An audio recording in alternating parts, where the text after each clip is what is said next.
Como ya estaba anunciado, tenemos ahora el gusto de oír a don Alfredo Cruz, que nos hablará, como está escrito, de la ciencia y el arte de gobernar. Muchísimas gracias. Así, perfecto.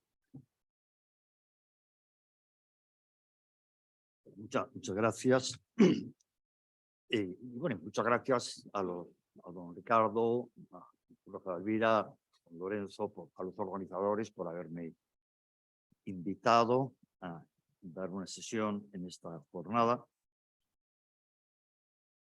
Y voy a hablar ya más en concreto de la exposición de Raquel Lázaro. Me sirve muy bien de contexto para introducir lo que a mí me toca decir en esta jornada, que ya entrar más en concreto en la cuestión del gobierno.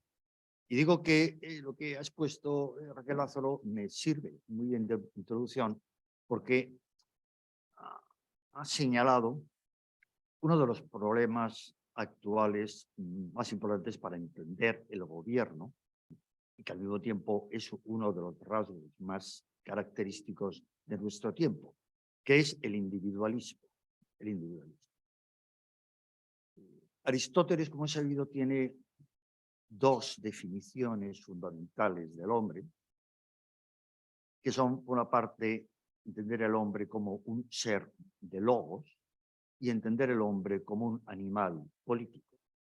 En Aristóteles, las dos definiciones son del mismo ser y son perfectamente compatibles y la una se integra en la otra. Una de las cosas que ha hecho la modernidad ha sido precisamente separar esas dos definiciones y centrarse en la definición del hombre como ser de logos y en el fondo entenderla como contraria a la definición del hombre como animal político. Porque el logos se ha entendido fundamentalmente, y también lo ha señalado muy bien Raquel Lázaro, se ha entendido fundamentalmente como un logos reflexivo, no como un logos comprensivo, sino reflexivo. Una de las grandes ambiciones de la modernidad es profundizar en la reflexividad de la vida humana y del ser humano, hacer que la existencia humana sea plenamente reflexiva. ¿Pero qué significa reflexiva? Que sea autoposesión perfecta. ¿Pero qué ocurre en la reflexión? En la reflexión intentamos objetivarnos a nosotros mismos ante nosotros mismos. Nosotros queremos ser el sujeto y el objeto de esa aprehensión.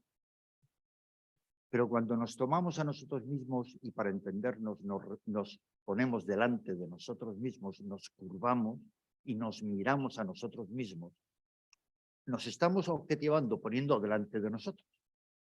Y el que está delante de nosotros es el yo que tiene contenido o que se supone que tiene un contenido. Pero ¿qué ocurre con el yo que está mirando? Con el yo que en esa relación es el sujeto. Pues lo que ocurre es que es un yo del que no hay nada que decir, porque es pura subjetividad. El problema de la búsqueda de la identidad humana por medio de la reflexión es que el sujeto del que se busca la identidad nunca se encuentra. Acaba siendo un sujeto del que no se puede decir nada, porque todo lo que se puede decir es del sujeto objeto, del objetivado.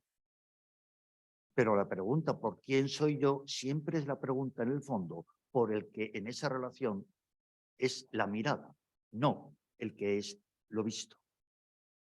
Y por eso se trata de un retrotrayendo, de una retrotracción, ¿no? Retrotraerse una y otra vez sin alcanzarse nunca a sí mismo. Nunca a sí mismo.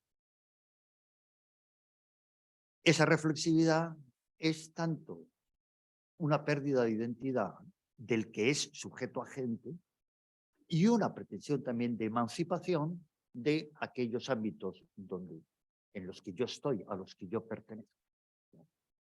Cuando intento comprender mi situación, yo me salgo de mi situación y pongo mi situación delante de mí. Pero en ese momento la situación ha dejado de ser mía. y yo dejo de estar en la situación que intento comprender. Quedo un paso más atrás. Pero es entonces cuando me pregunto, ¿y yo quién soy que ha quedado más atrás? Y tengo que hacer otro acto de reflexión y vuelvo a desdoblarme en objeto y sujeto, teniendo algo que decir solo del que ha quedado como sujeto, pero nada del que ha quedado como objeto, pero nada del que ha quedado como sujeto. Al final, la identidad no puede alcanzarse nunca. El sujeto es un sujeto vacío, precisamente porque es un sujeto completamente individualizado. La única manera de que el ser humano tenga identidad, tenga algo que decir de sí mismo, es que se considere miembro de una sociedad. Es que no se busque reflexivamente, o mejor dicho, es que admita que la capacidad de reflexión humana es limitada. Nunca podemos alcanzarnos completamente a nosotros mismos. La imagen más clara, tantas veces recurrida a ella, es el lenguaje. La única manera de hablar una lengua es no poseerla reflexivamente en el momento en el que se habla. Todos tenemos la experiencia, todos los que hemos intentado aprender un idioma, tenemos la experiencia de lo difícil que es decir algo cuando para hablar esa lengua, reflexivamente tenemos que buscar la palabra que hay que utilizar. Entonces, todo el esfuerzo se va en buscar la palabra, pero al final no decimos prácticamente nada. Me parece que es fundamental reconocer que el ser humano solo tiene identidad en la misma medida en que él no es perfectamente objeto de sí mismo, en que no cabe una perfecta reflexividad. Y no cabe una perfecta reflexividad porque lo que cabe y es necesario es pertenencia. Solo podemos hablar en aquella lengua que no nos pertenece, sino a la que pertenecemos. Y en la medida en que pertenecemos a ella, no en la medida en que queremos apropiarnos de ella. Todo en el fondo es decir que la única manera que tiene el ser humano de tener identidad es reconocerse criatura. Solo Dios, como ya también dice Aristóteles, es pensamiento que se piensa a sí mismo. Solo Dios es de manera perfectamente reflexiva. La criatura no puede existir de manera perfectamente reflexiva. Porque ser criatura significa que siempre en nosotros hay algo que precede a lo que nosotros hacemos. Siempre en nosotros hay algo que precede a lo que podamos pensar y decir también de nosotros mismos. Y esa precedencia es pertenencia. Pertenencia a algo común. A algo común. Pues bien, solo en la medida en que nos entendemos que pertenecemos a algo común, que nuestra existencia es participar de algo que no es individual y que por tanto no es susceptible de pura posesión reflexiva, solo esa medida podemos entender el gobierno. Porque obviamente el gobierno es una actividad que solo se da en sociedad, solo se da en comunidad. Hablamos a veces de gobernarse a nosotros mismos, hay que gobernar, decía Raquel, hay que gobernar el propio tiempo.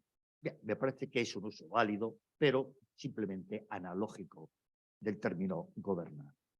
Gobernar propiamente, solo se gobierna algo colectivo, una realidad colectiva, y a quienes pertenecen a esa realidad en tanto en cuanto pertenecen a ella. En tanto en cuanto pertenecen a ella. También una de las más clásicas imágenes del gobierno, del gobernante, siempre ha sido el director de orquesta. El director de orquesta como la palabra indica, lo que hace es orquestar lo que hacen individuos distintos. El tocar instrumentos distintos, el producir sonidos distintos. Pero el director de orquesta concierta, y también la palabra concierto, logra concertar lo que todos y cada uno de los músicos hace, produciendo una sinfonía, produciendo una pieza musical. Bueno, se puede decir, el director de orquesta no aporta nada materialmente a la sinfonía. Es decir, no añade ningún sonido nuevo. Lo que aporta es solo la forma. Se puede decir, el que gobierna es aquel que tiene como cometido inmediato lo formal de la acción común, pero no lo material. El director de orquesta no es ningún solista, a veces puede serlo, ¿no? Pero en cuanto que es director de orquesta, no es solista, no toca ningún instrumento, no añade materialmente nada a lo que escuchamos. Añade lo formal, la unidad, la integración, la armonía. Añade lo formal. Y eso por una parte, también es una cosa que quiero señalar. El gobierno ciertamente solo se ejerce en una realidad comunitaria, en una realidad social. Pero una realidad que además de ser social es organización. Tiene el carácter de organización. ¿Qué es una organización? Pues en el fondo una organización es la institucionalización de una deliberación. Puede parecer un poquito críptico, pero bueno, lo hago un poco a propósito para despertar cierta inquietud.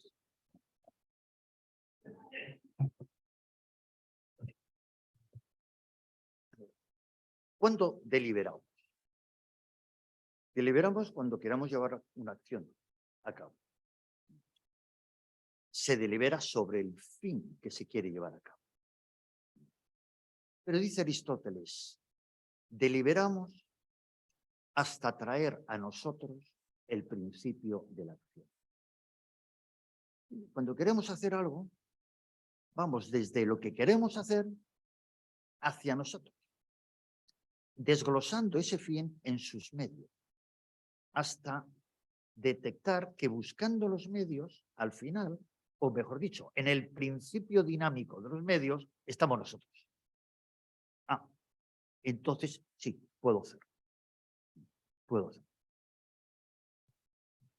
La deliberación acaba cuando captamos que efectivamente el primer medio en la cadena de medios somos nosotros. Somos. Muy bien, una organización tiene una acción común. Se ordena a una acción común.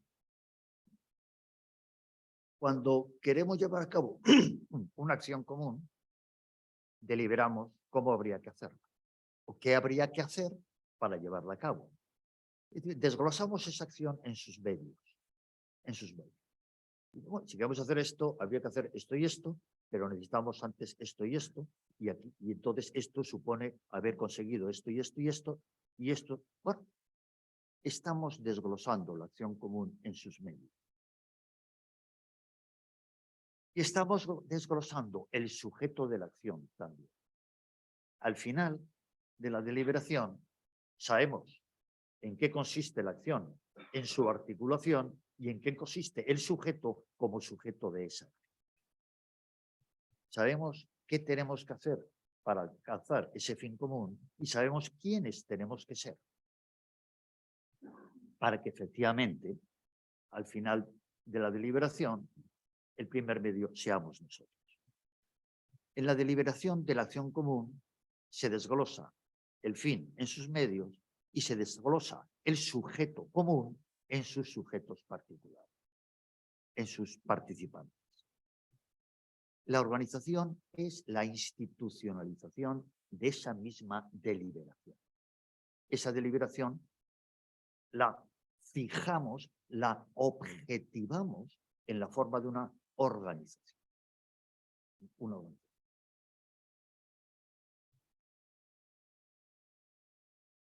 El gobierno es necesario porque, y aquí hay una dialéctica entre organización y gobierno que me parece muy interesante. Muy interesante. La organización es necesaria para que haya acción colectiva, acción común. De la misma manera que la deliberación es necesaria para que haya acción individual. Y si queremos que la acción común sea constante y sostenida, la deliberación tiene que ser constante y sostenida. ¿Eso qué significa? Institucionalizar el mismo resultado de la deliberación. Ese desglose de medios y esa articulación del sujeto, tenemos que darle una fijeza, una objetivación estable. Eso es institucionalizar.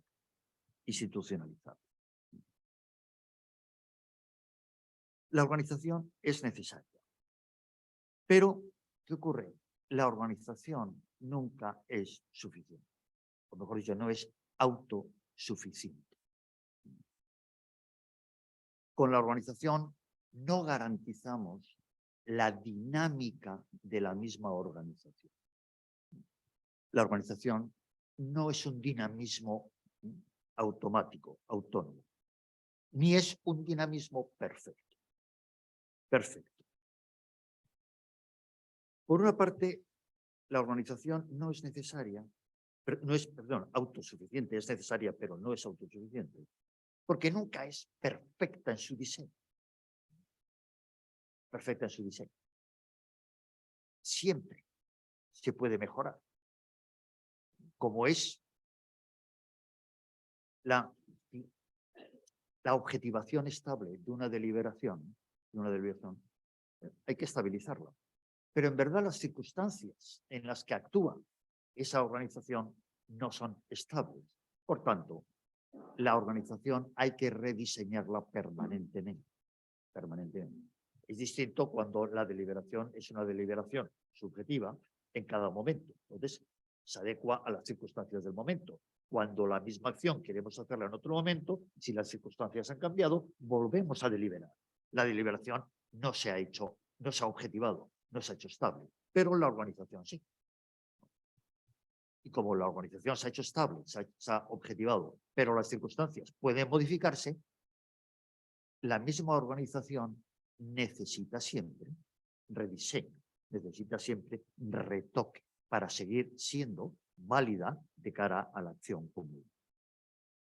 Necesita rediseño. Y por otra parte, la estructura de la organización no garantiza su dinámica. No garantiza que en todo momento cada agente realice su acción particular y que no se necesite que realice ninguna otra cosa. Esto no lo garantiza la organización. Por eso hace falta dirección. También podemos acudir a la comparación con el director de orquesta. En la orquesta es cierto que cada músico tiene su partitura. Y su partitura está pensada y escrita teniendo en cuenta la partitura que tienen los demás músicos. La partitura es necesaria, pero nunca es suficiente. No garantiza completamente que lo que toque un músico esté perfectamente coordinado con lo que toca otro músico leyendo la partitura que le corresponde. Hace falta el director de orquesta para que acabe de realizar dinámicamente lo que las partituras han objetivado de manera fija. Hace falta ese toque de la dirección. Por tanto, la organización es necesaria para que haya gobierno, pero el gobierno es necesario para la organización, porque la organización nunca es completamente perfecta. Esto es algo fundamental señalarlo porque es lo que distingue, en mi modo de ver, voy a decir en otros momentos, dos modelos de gobierno. El modelo mecánico y el modelo que podemos llamar moral. El modelo mecánico-mecanicista de gobierno es un modelo que en el fondo lo que busca es una organización autosuficiente. El gobierno mediante la perfección de la organización. Si la organización fuera perfecta, si la articulación de la acción fuera perfecta, si el diseño, la definición de la acción de cada componente fuera perfecto, etcétera, si cada agente pudiera hacer y solo pudiera hacer lo que le toca hacer y en el momento en el que le toca hacer, sencillamente ya no necesitaríamos gobierno. La articulación y la organización garantizaría la realización de la acción común, sin necesidad de gobierno. Si consiguiéramos que los músicos fueran perfectos autómatas que leen la partitura, no necesitaríamos director de orquesta. Ese es el modelo mecanicista de organización. El modelo no mecanicista, que se lo podría llamar moral, porque tiene versión moral, es aquel modelo que reconoce la necesidad de la organización, pero reconoce la insuficiencia de la organización y, por tanto, la necesidad del gobierno. Por supuesto, el sistema mecanicista o el modelo mecanicista, ¿qué es lo que está dejando al margen? Lo que está dejando al margen es la libertad. La libertad dentro de la organización. Hacer que la organización sea un puro mecanismo es dejar al margen la libertad humana. La libertad humana. Es decir, dejar al margen la acción humana. No necesitaríamos la acción del gobernante en la medida en que lo que hacen los componentes ha dejado también de ser acción. Ha dejado de ser acción. La acción solo es acción si es libre. ¿Pero en qué consiste la libertad? Obviamente son muchas las definiciones que se pueden dar de la libertad. Yo voy a dar una. Somos libres o es libre aquel que es perfecto propietario de su acción. Aquel del que se puede decir que su acción es perfectamente suya. Pero cuando la acción es perfectamente del agente, del que la hace, cuando la acción no es fruto de ningún factor externo. Cuando lo que explica lo que hacemos son factores externos, la acción no es perfectamente nuestra, sino que la acción la compartimos con los factores externos que nos han movido a hacerlo. El que actúa por una emoción, por un, lo que sea, por un acaloramiento, por un arrebato pasional, por una pura necesidad, eso no es perfectamente libre. Es perfectamente libre el que independiza su acción de los factores externos concurrentes en el momento de la acción. Por eso, clase en los alumnos siempre les he dicho que uno de los momentos en que es más claro que uno es libre es cuando hace algo por compromiso, porque se había comprometido a él. Es entonces cuando estoy demostrando que lo que hago en ese momento no se debe en absoluto a las circunstancias del momento.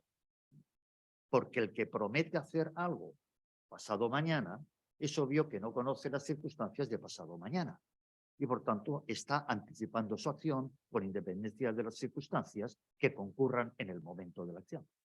Cuando llega el momento de la acción y la hace, es muy claro que la acción se debe a él, no a las circunstancias del momento. precisamente el que se comprometió a hacer algo, llega el momento y no lo hace, ese es el que claramente está dejándose llevar por las circunstancias del momento, es decir, por lo que no fue capaz de prever. En el compromiso es precisamente en donde se manifiesta la libertad más plenamente. Bueno, ser libre entonces significa no actuar movido por factores, por estímulos externos. ¿Qué ocurriría en una organización que fuera perfecta, que fuera un perfecto mecanismo, que todas las acciones se deberían a factores externos? El factor que pone la organización. Nadie sería libre. Si la organización fuera tan perfecta que nos permitiera predecir con toda exactitud lo que hará cada componente de la organización, es claro que la acción de ese componente se deberá a factores externos, a lo que constituye la organización. Por eso, en el fondo, se puede gobernar, digamos, siguiendo dos líneas de gobierno. Una, la que acabo de decir, intentando perfeccionar la organización. Por tanto, intentando limitar la necesidad de gobierno.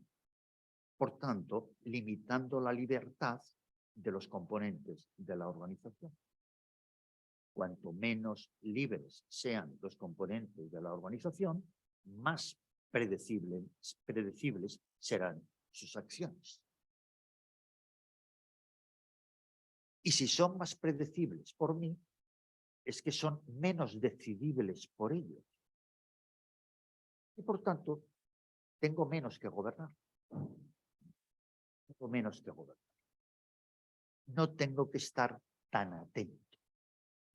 No tengo que estar, como suele decir, tan encima. Porque es perfectamente predecible. Esa es la línea mecanicista. La otra línea consiste en gobernar al revés, perfeccionando la libertad dentro de la organización. Asumiendo que la organización es deficiente y que precisamente esa deficiencia es la que hace necesaria el gobierno. Pero que la función del gobierno no es limitar esa deficiencia de la organización, sino servirse de ella. Aceptarla y mantenerla. Aceptarla y mantenerla. Y que esa deficiencia de la organización es lo que sirve de ocasión para hacer posible la libertad dentro de la organización. Es decir, es lo que sirve para que la acción de los componentes en la organización sea una acción verdaderamente poseída por los componentes. Que aunque se trate de una organización, la acción de cada uno de ellos en la organización es completamente propia. Que la organización no significa una cierta enajenación de la acción de lo que hacen los componentes de la organización, sino que precisamente podemos tener una organización en la que la acción de los componentes pueda ser perfectamente propia. Esto significa hacer activo el carácter de la condición de parte. En la organización, cada uno somos parte. Y somos gobernados en tanto que parte de la organización. No somos gobernados como individuos. Como individuos no hay ninguna razón para gobernarnos. Solo hay razón para gobernarnos en cuanto miembros de una organización, en cuanto partícipes en la realización de un fin común. De un fin común. Pero la cuestión es que nuestra condición de parte en una organización sea una condición plenamente activa, que implica la posesión de nuestras acciones. La plena posesión de lo que nos corresponde hacer. Pero plena posesión de lo que nos corresponde hacer. Obviamente, en el mecanicismo lo que ocurre es que el carácter de parte es completamente pasivo. La parte es parte en la misma medida en que lo es de manera puramente pasiva. Puramente pasiva. Muy bien. Una de las cosas en las que consiste hacer activo el carácter de parte, es decir, la participación. No, cuando uno dice, bueno, ¿tú eres parte de esta organización? Sí, pero la cuestión es ese ser parte sea algo activo, no algo pasivo. Bueno, una de las manifestaciones de este carácter activo de la participación es hacer de la obediencia una forma de la libertad. Que la obediencia sea una forma de la libertad.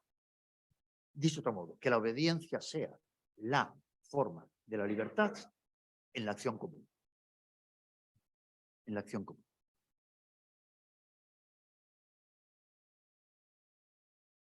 Esa es la cuestión.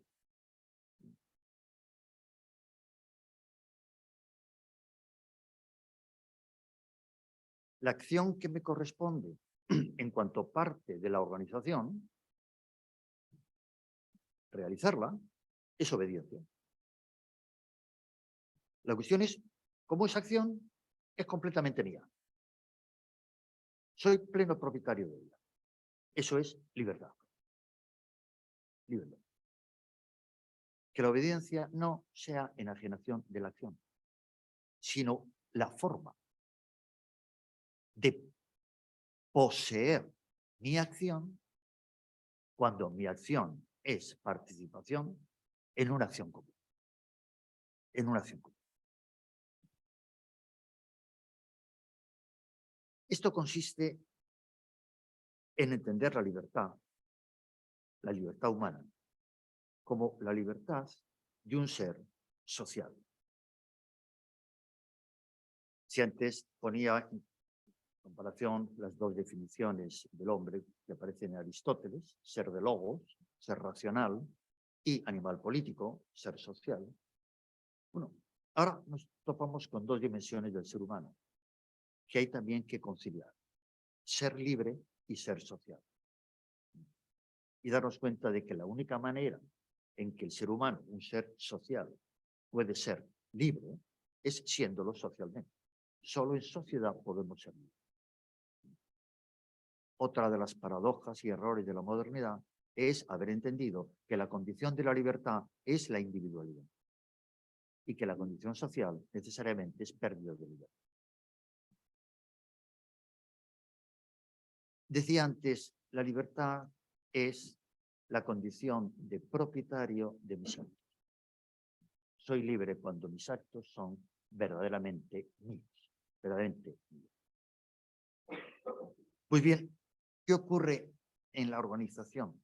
Cuando la participación es activa, es activa.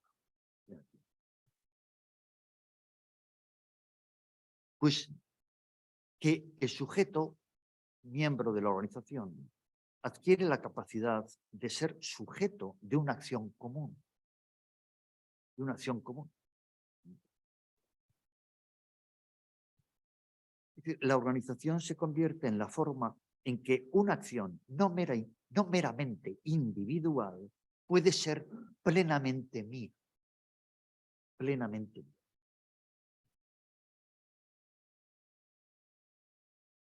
La libertad es la propiedad de mis acciones, pero mi libertad se perfecciona. Uno, cuanto más mías son mis acciones y cuanto mejores son las acciones que son mías. La libertad se perfecciona no solo con la propiedad de la acción, sino con la calidad de la acción de la que tengo propiedad. Pues bien, una acción común es una acción mucho más valiosa y rica que una acción meramente individual. Si solo pudiésemos ser propietarios de acciones individuales, nuestra libertad sería muy limitada. Muy limitada. Gracias a la organización, podemos hacernos propietarios de acciones no meramente individuales, sino comunes, que son acciones mucho más ricas, mucho más amplias, mucho más nobles, de mayor alcance, etc. Pero, vuelvo a decir, esto es real si la participación es activa, es decir, si la organización no tiene en la manera del mecanismo.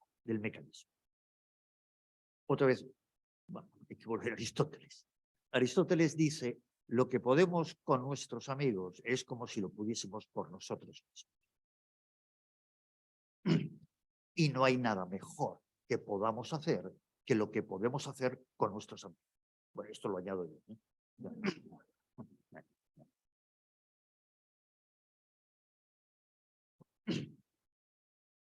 Es decir, lo que cada uno individualmente puede hacer, perdón por el ejemplo, tampoco me muy familiar, las cosas como son, pero bueno, lo que cada uno puede hacer es un poquito en honor del profesor Alvira. Es un ejemplo del fútbol, ¿no? Lo que podemos hacer cada uno con un balón es, la verdad, bastante triste, ¿no? Podemos pegarle patadas contra un muro y pegarle patadas y volver a pegar patadas al muro hasta que el muro se caiga, o bueno, pero no pasa de ahí. Lo que podemos hacer con otros 22, que es un partido de fútbol, es mucho más glorioso. Don Rafael Alvira estará de acuerdo conmigo, ¿no? Es mucho más glorioso, bueno, mucho más glorioso cuando sale glorioso. Entonces, sale infame, pero bueno. No. Obviamente, lo que podemos hacer con los demás es mucho más grande que lo que podemos hacer individual. Pero podemos seguir hablando de lo que podemos hacer porque nuestra participación es libre, es activa. No es puro producto pasivo de una organización perfecta, puramente mecánica, que nos lleva a hacer lo que nos toca hacer sin contar con nosotros. Que a veces puede ser ese el ideal del gobernante. Llevar a hacer a los gobernados lo que tienen que hacer, pero sin tener que contar con ellos mismos. Que la organización lo garantice. Pues bien, ¿qué hace falta para que en la organización lo que a uno le toca hacer, que es distinto que lo que le toca hacer a otro, lo que le toca hacer, y eso es obediencia, vamos a decir así, eso es sometimiento a la organización. Lo que le toca hacer sea una acción completamente propia y por tanto libre. Y por tanto libre. Lo que hace falta, en primer lugar, es que esa acción sea inteligible. Cuente con inteligibilidad. ¿Qué quiere decir inteligibilidad? Comprensible. El agente particular tiene que poder comprender lo que está haciendo, su acción particular. Particular en el sentido de que es parte de la acción colectiva. La acción tiene que estar dotada de inteligibilidad. Cuando la acción particular que le toca a un componente de la organización no es inteligible como acción particular, la única inteligibilidad que puede tener es como acción individual. ¿Qué significa como acción individual? Como persecución de un fin que es individual, solo mío, y externo al fin común. Cuando el trabajador en una empresa en verdad no entiende lo que hace, no entiende lo que hace. Me han dicho que haga esto, muy bien, pues yo lo hago, pero no sé para qué sirve, no sé qué aporta, no sé qué. Yo lo que hago, ¿cuál es la única inteligibilidad que tiene esa acción? Pues lo que saco yo a cambio. Bueno, es que, mira, yo lo hago y, oye, lo importante es que a fin de mes me pagan. Ese es todo el sentido que tiene la acción. Pero el sujeto se enajena del sentido que tiene esa acción para el gobernante, para el empresario. Él verá lo que busca con esta acción mía. Yo lo que tengo claro es lo que busco yo. Porque lo que no tengo claro es qué buscar. Entonces, la acción deja de ser inteligible como acción particular y solo lo es como acción individual. Como acción individual. Dios mío, solo 5 minutos. Bueno, Bueno, en fin, voy a hacerlo lo que pueda. Entonces, ¿qué hace falta para que la acción particular tenga inteligibilidad como acción particular? Lo que hace falta es que la organización sea transparente. ¿Qué quiero decir con transparente? No que se sepa qué hace y que los periódicos puedan saber. No, me refiero a transparente en el sentido de que dé visibilidad al fin común. Que desde cualquier punto de la organización se pueda ver el fin de la organización en su conjunto. Solo entonces el agente de cada acción particular puede ver la conexión de su acción particular con el fin conjunto y con las otras acciones particulares. Porque la misma organización es transparente. Cuando la organización es opaca, lo que ocurre es que desde la mayoría de los puestos, de las posiciones en la organización, no se ve el fin, ni se ve la conexión entre mi acción particular y las otras acciones particulares. Y por lo tanto, la acción como acción particular no es inteligible. Es inteligible. Y esta inteligibilidad no es una cuestión solo intelectual, sino moral. ¿A qué me refiero? Que hacer inteligible una acción es hacerla comprensible, pero comprensible prácticamente. Es decir, tener razones para hacerla. No solo comprensible intelectualmente, entiendo lo que hace este obrero por reflexionar, pero no estoy hablando de mí. No. Tener motivos para hacerlo. Una acción es inteligible cuando tenemos motivos para realizarla. ¿Y eso qué significa? Que hacer visible el fin es hacerlo no solo visible materialmente, sino atractivo, atrayente. Visible el fin en cuanto a fin, y lo propio del fin es atraer. Solo es fin aquello que atrae. La organización tiene que hacer visible el fin en cuanto a fin, atractivo, y entonces hacer inteligible, no solo racionalmente, sino moralmente, la acción particular del sujeto. Entonces, efectivamente, el sujeto hace lo que le corresponde hacer, pero es dueño al mismo tiempo de ese hacer. Y es que ya no sé. Bueno, y en todo esto, mira, todo es uno, hacer inteligible la acción al mismo tiempo significa separar, en cierto modo, la acción del fin. ¿A qué me refiero? Separar, en cierto modo, el fin de los medios. Cuando conozco el fin de mi acción, cobra sentido mi acción, sí, pero al mismo tiempo también el fin tiene un sentido independiente de mi acción y mi acción tiene un sentido independiente. ¿A qué me refiero? Que cuando conocemos los medios de un fin, podemos mantener el fin modificando los medios. El fin lo abstraemos de sus medios. Es la comparación que hace Aristóteles con los pájaros. Dice, los pájaros construyen sus nidos, pero no poseen el fin del nido construido. Por eso los pájaros construyen sus nidos de la misma manera, sin poder modificar, ¿no?, una sola de las pajitas que ponen en el nido. Porque para ellas, el nido que construyen y lo que hacen para construirlo es lo mismo.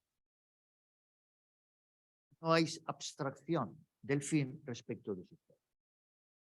No hay inteligibilidad de la acción propiamente. Bueno, cuando la acción es inteligible, al mismo tiempo aparece en la realización de la acción no solo la propiedad, sino la discreción. Aparece un margen de discreción en la realización de la acción. El componente que entiende su acción particular, al mismo tiempo, tiene la capacidad de modificarla, de amoldarla mejor al fin que está viendo y entiende. Se trata de una obediencia con un margen de prudencia. Hay margen para la prudencia en ese tipo de obediencia. No se es una pieza completamente pasiva, como es en el mecanismo. Todo esto, ya, de verdad, con esto acabo. Pero implica unos pocos puntos que quizá puedan ser más prácticos.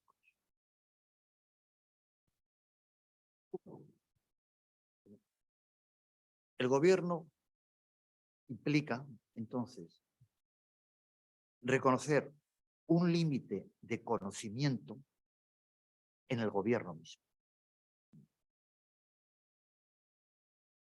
Admitir que la acción del gobernado sea suya, sea inteligible y, por tanto, haya un margen de prudencia en el cumplimiento de su tarea, eso implica, por parte del gobernante, reconocer un límite de conocimiento, ¿no?, en su función. En su función. Puede que en un momento determinado la mejor acción particular de este no sea la que yo preví en su momento, sino una cierta modificación. Porque el subordinado es propietario de su acción y quiero que lo sea, porque el subordinado entiende lo que hace y, por tanto, puede moderarlo, modularlo circunstancialmente. Y este reconocimiento del límite de conocimiento hace que, por una parte, reconozcamos que la decisión ha de estar precedida por la discusión. Es decir, la deliberación que ha quedado institucionalizada en la organización no es una deliberación acabada y cerrada, es una deliberación permanentemente en curso. Permanentemente en curso. Un principio también me parece muy importante, que es un principio contrario, es lo opuesto a un principio metafísico muy conocido. El principio que quiero decir es que el que puede lo más no puede lo menos. No puede lo menos. Este es el principio del respeto de las competencias otorgadas. El que puede lo más, porque está más arriba, no puede lo menos, lo que puede el de abajo, porque la competencia está otorgada. Y si no hay otorgamiento de competencias, no hay organización. No hay organización. Y el peor enemigo para no respetar este principio son las prisas. Es la urgencia. La urgencia siempre lleva al de arriba a suplantar las competencias del de abajo. Otro principio, el que ve más lejos no siempre ve más. Ver más lejos no es lo mismo que ver más. Cuanto más arriba se está, más lejos se ve, pero más detalles se pierden. Y conocer más no es lo mismo que ver más lejos. Y finalmente, no se gobierna para hacer más fácil la acción de gobierno. El gobierno no se puede convertir en autorreferencial. No. Se gobierna con mentalidad de organización, no con mentalidad gubernativa. El punto de vista que ha de adoptar el gobernante no es el del gobernante, sino el de organización. Porque si no, el gobierno se hace autorreferencial. Uno gobierna para hacer más fácil, ¿no?, la siguiente acción de gobierno. Pero mejorar el gobierno, en el sentido de hacerlo más fácil, más rápido, más simple, más eficiente, no siempre significa mejorar la organización. Mejorar el sujeto. Hay que tener en cuenta que al final solo se mejora la acción colectiva si se mejora al sujeto de la acción colectiva. Y el sujeto es la organización. La organización. Lo último, lo prometo. Podemos decir que gobernar bien es hacer a otros hacer más. Hacer más a otros. Pero haciéndoles ser más. La gran tentación del gobernante es conseguir que otros hagan más de lo que podrían hacer sin él, pero haciéndoles ser menos. Haciéndoles ser menos. Haciendo ser menos su acción y, por tanto, haciéndoles ser menos a cada uno de ellos. Esto es lo que ocurre, por ejemplo, cuando el famoso principio de la división del trabajo se aplica ilimitadamente. En la cadena de montaje, cada vez vamos haciendo más infinitesimales las acciones de cada uno y vamos haciendo más infinitesimal la participación de cada uno en la cadena de montaje, para al final tener el mismo automóvil, pero fabricado no artesanalmente, sino industrialmente. Por tanto, cada uno lo hacemos menos para conseguir que más hagan más. Un coche fantástico.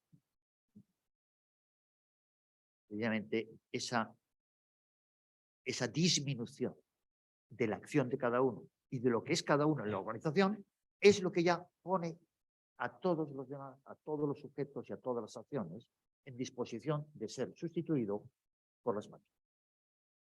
Eso es lo que hace, precisamente. El ser humano es sustituible por una máquina en la organización cuando previamente ya ha sido mecanizado. Su participación y su acción en la organización. No, perdón por haber abusado del tiempo. Gracias.